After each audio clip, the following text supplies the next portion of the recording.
Nous allons voir maintenant les revêtements de sol souples. Donc à la fin de cette séance, vous serez capable de réaliser le DQE d'un revêtement de sol souple. Les revêtements de sol souple, ils peuvent être en textile, les moquettes, en plastique, en caoutchouc, en liège, ou en lino, ou autre. Ils se présentent sous la forme de lais, destinés à être posés de mur à mur ou en dalle. Leur choix dépend de l'usage de la pièce dans laquelle ils sont destinés, notamment du taux de passage et de l'humidité ambiante. Alors, je suis passé un peu vite sur les lais ou les dalles. En dalle, c'est un carreau, quoi. Voilà, un carré de 40-40, 50-50 ou autre.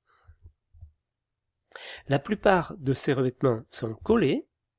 Les moquettes et les revêtements de sol végétaux tissés peuvent être posés tendus et certaines dalles sont posées sans colle. La pose sur un vêtement de sol souple, ancien, est possible sous certaines conditions. Donc les normes et qualités de sol souple, pour faire bon usage des différents types de revêtements de sol mince, ils sont classés selon le système de certification UPEC. Le classement T de l'Institut national du tapis s'applique aux moquettes. Les moquettes n'ont pas toutes fait l'objet d'un classement UPEC. Les normes relatives aux moquettes sont décrites dans le DTU 53.1, revêtement de sol textile. Celles relatives aux revêtements de sol plastique collés sont décrites dans le DTU 53.2. Donc, les revêtements plastiques sont à base de produits vinyliques. Il existe les dalles vinyle amiante, donc il faudra prévoir un désamiantage lors de la dépose de ces dalles. Voilà, typiquement ce que c'est une dalle vinyle amiante. Dalle vinylique semi-flexible, voilà, ça on en voit beaucoup plus, sans amiante. Il y a les revêtements vinyliques flexibles, homogènes ou multicouches en dalle ou en lait, voilà, ça aussi c'est fréquent. Les dalles vinyliques sur semelle liège PVC, voilà, bon, là on voit pas la semelle, mais enfin, faites-moi confiance. Les tapis vinyliques sur feutre de jute, voilà. Les revêtements vinyliques sur feutre synthétique en polyester. Les revêtements vinyliques à sous-couche PVC alvéolaire. Les tapis vinyliques expansés en relief, dits revêtements coussins comme le précédent. Voilà, on en voit aussi pas mal de ceux-là. Les revêtements vinyliques associés à une sous-couche, mise en œuvre en 2 opérations sous-couche et après le revêtement. Alors ça c'était ce que l'on voyait ici, la sous-couche dans un premier temps et le revêtement vinylique ensuite. Les revêtements à base de caoutchouc, donc autre produit, revêtement à base de lino et de liège, ça c'est la photo du haut, et à base de caoutchouc c'est la photo du bas, la salle de CrossFit. Les revêtements textiles maintenant, donc ils comprennent un parement, dit velours, qui est formé d'une couche de fils et de fibres textiles coupées ou bouclées, fixé debout sur un dossier, élément stabilisant, éventuellement une sous-couche rapportée ou adhérente, qui peut être en latex, en PVC cellulaire, en polyester tissé ou en jute tissée. Les moquettes se décomposent en 5 grandes catégories. Les moquettes traditionnelles. Elles sont issues des métiers à tisser, éventuellement à tricoter. Le dossier est exécuté en même temps que la couche d'usure, c'est-à-dire le velours. Il y a les moquettes floquées.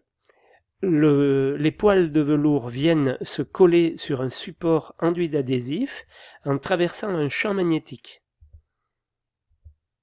Les moquettes nappées, système proche du précédent, une nappe de fil ou de fibre est plissée sur une toile support, l'ensemble est fixé par une induction de PVC. Les moquettes touffetées, implantation de touffes de fibres sur un dossier et induction par-dessous. Les moquettes aiguilletées, enchevêtrement d'une nappe de fil sur un support. Aiguilleté plat, donc tapis dont la couche d'usage est constituée de matière textile enchevêtrée et liée entre elles par la pénétration d'aiguilles à barbe. Les aiguilletés à velours, moquettes obtenues par aiguilletage de matière textile liées entre elles par des procédés physiques ou chimiques. Alors, pour les moquettes, il y a le classement T. Aux moquettes s'applique le classement T de l'Institut national du tapis, attribué par le Centre de recherche et d'études techniques du tapis, suivant la catégorie d'usage. Donc il y a différentes classes en fonction d'un usage. Si on marche très peu dessus, par exemple, ça va être un usage léger pour un tapis. Pour une moquette, de la même manière, ça peut être léger pour une chambre, modéré, donc T3 pour un séjour, T1 pour T4 pour un bureau, T5 pour des lieux publics et T6 pour un tapis pour un usage intensif ou de prestige. Voilà, on imagine que le prix est en rapport avec la catégorie.